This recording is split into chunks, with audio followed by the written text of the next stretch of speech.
Ano ang kahulugan ng Jehovah Rapha? Pag-usapan po natin yan sa devotion natin na ito. Magandang araw po sa bawat isa sa inyo. Welcome back to our 365 Daily Devotions Seminary Edition. Binabati ko po muna si Sister Daisy and Sister Mera, mga kaibigan po natin, mga kapamilya sa Davao. Happy anniversary po sa ating house church dyan. And I hope patuloy po tayong lumalago sa ating buhay spiritual. Now, yung topic po natin ngayon ay Yahweh Rapha. Yung Diyos po ang nagpapagaling. Yahweh Rapha means the Lord who heals. God revealed this name at Mara, promising to heal His people as they obey Him.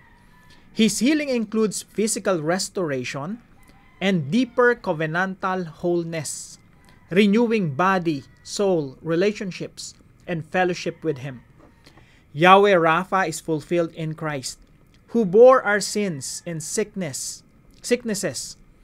Though God may not remove every affliction now, Christ guarantees ultimate healing, reconciliation, renewal, and resurrection.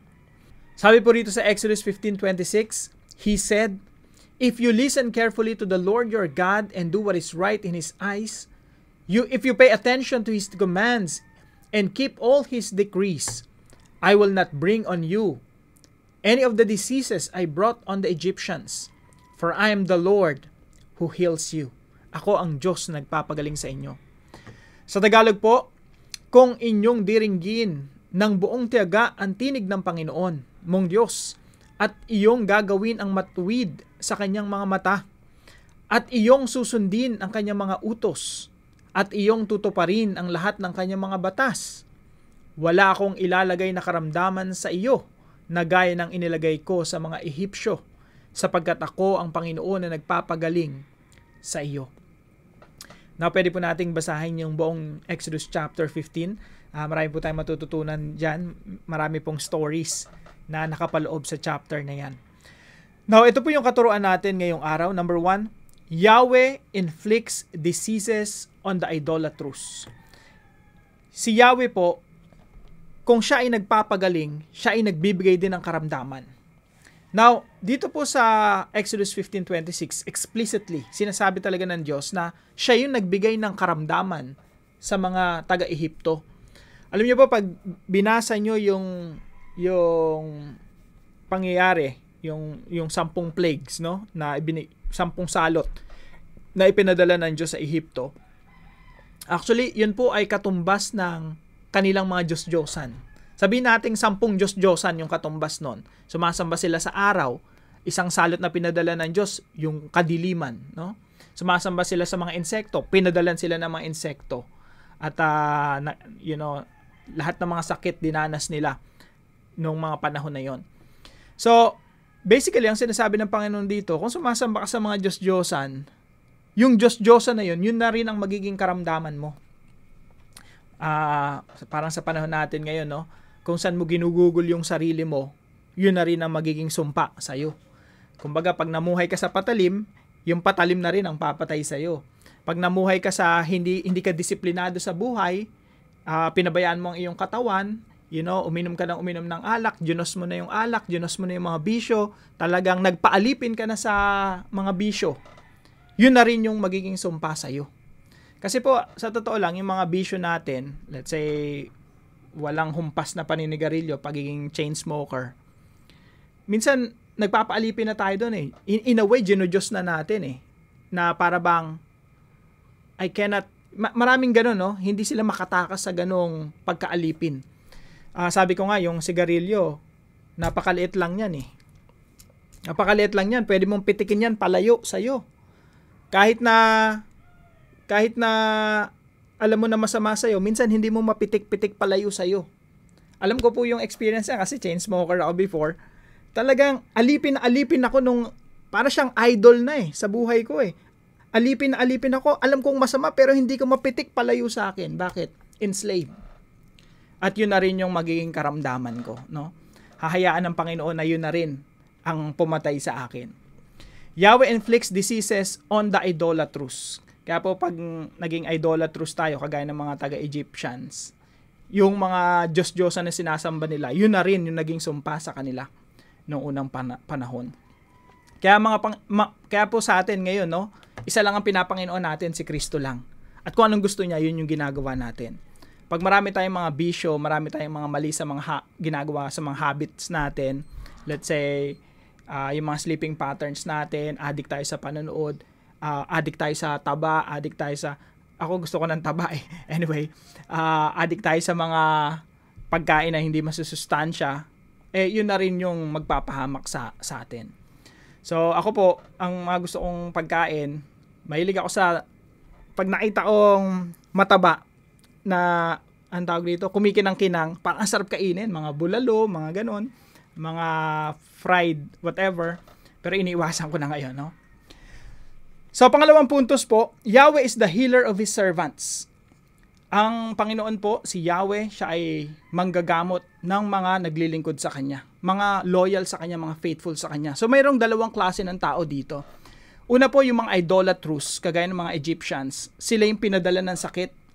Pero yung mga servants ng Diyos, mga naglilingkod sa Diyos, sabi rito, if you listen carefully to the Lord your God and do what is right in His eyes, if you pay attention to His commands and keep all His decrees, ibig sabihin sumusunod ka sa Kanya, faithful ka sa Kanya, naglilingkod ka sa Kanya, God will be your healer. Yahweh will be your healer.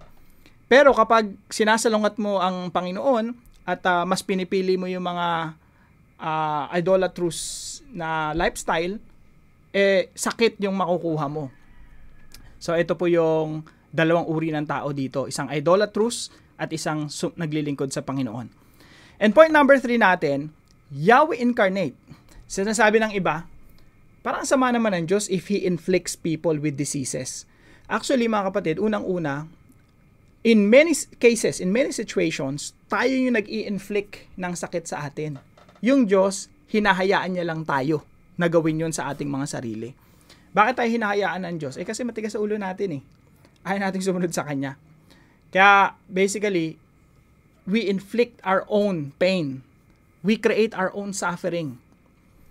So Yahweh inflicts diseases on the idolatrous. Yahweh is the healer of His servants. And pangatlo po, Yahweh incarnate. Pag sinabi natin Yahweh incarnate, si Yahweh na nagkatawang tao, nag-incarnate.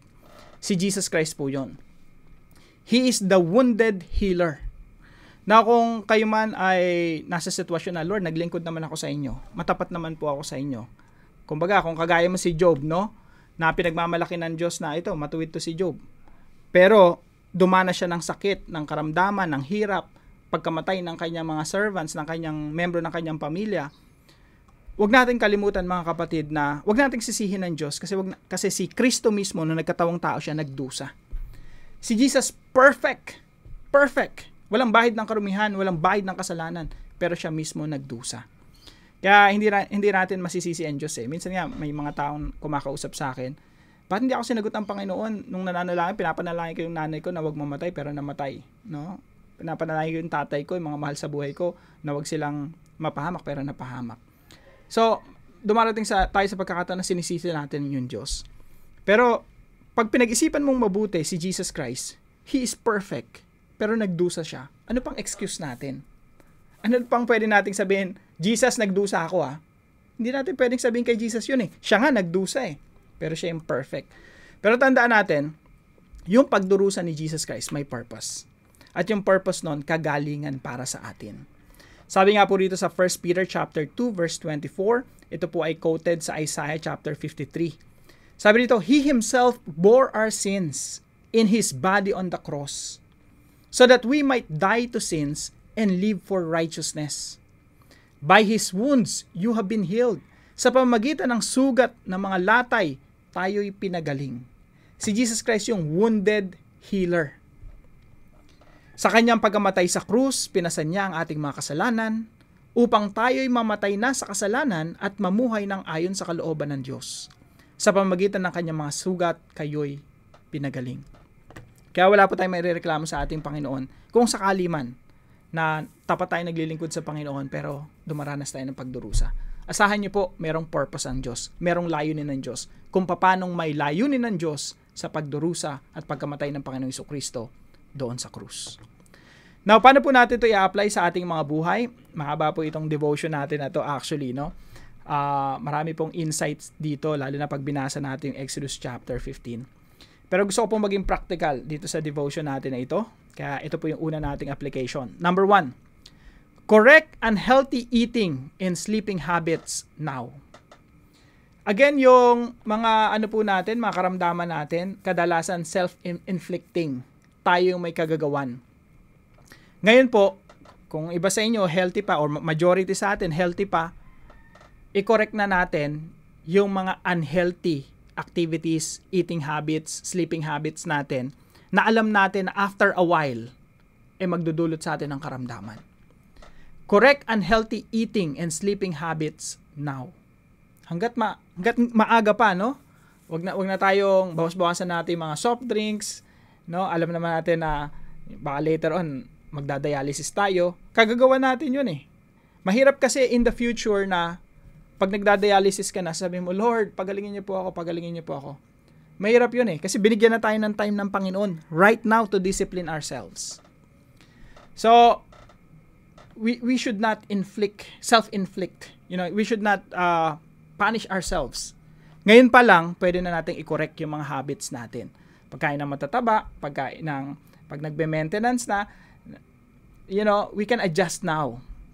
Correct unhealthy eating and sleeping habits now. Pwede ka nang magtimba ngayon, tingnan mo ano bang mga adjustments na pwede kong gawin. Bakit po mahalaga ito? Kasi isa po itong uri ng pagsamba sa Diyos. Point number 2 natin, choose what is healthy under Christ's Lordship.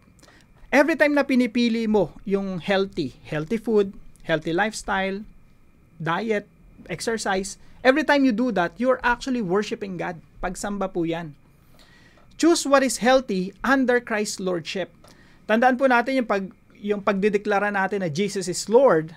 Pag sinabi natin Jesus is Lord, it means He is Lord over all things.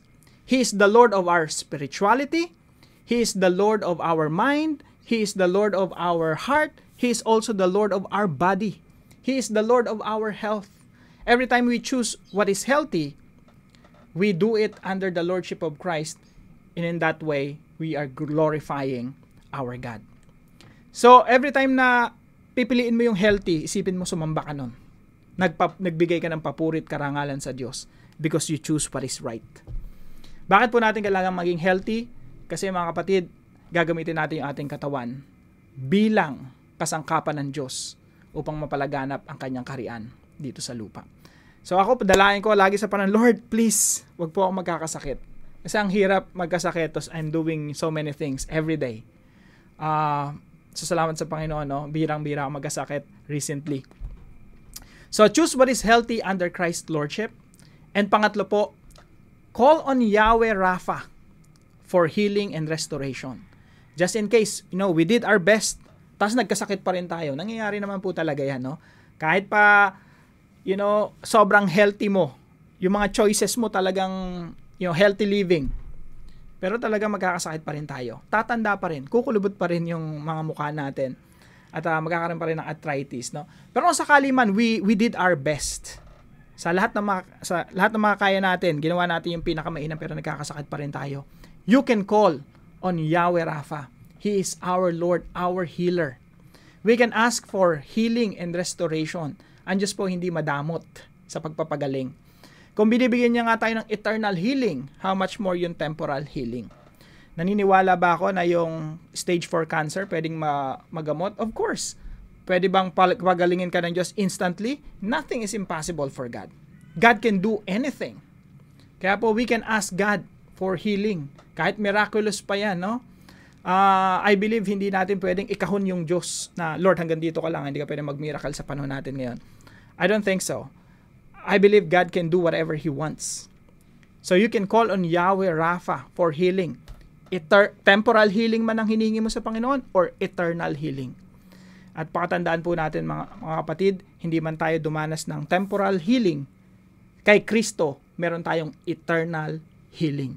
And that is what is important. Now, para po sa ating discussion, what unhealthy habit you need to change now? When will you start and how? Pag-usapan po natin yan sa ating mga discussion groups at tayo po'y manalangin. Yahweh Rapha, my healer, thank you that you not only mend my body, but restore my soul. Thank you that in Christ I find true redemption, forgiveness, and wholeness. Teach me to rely on your restoration, rejoice in your redemption, and rest in the hope of resurrection life. May I live each day with confidence that my ultimate healing is secure in Christ. In the precious name of Jesus Christ, I pray. Amen and amen. Maraming salamat po sa bawat isa sa inyo na nakasubaybay po dito sa ating daily devotions. I hope nagiging pagpapala po ito sa bawat isa sa atin. Now, kung kayo po may natutunan, ipalam nyo lang po sa comment section right below this video. And please don't forget to share this devotion to your family and friends. God bless you po. See you po tomorrow 5 a.m. dito sa ating daily devotions.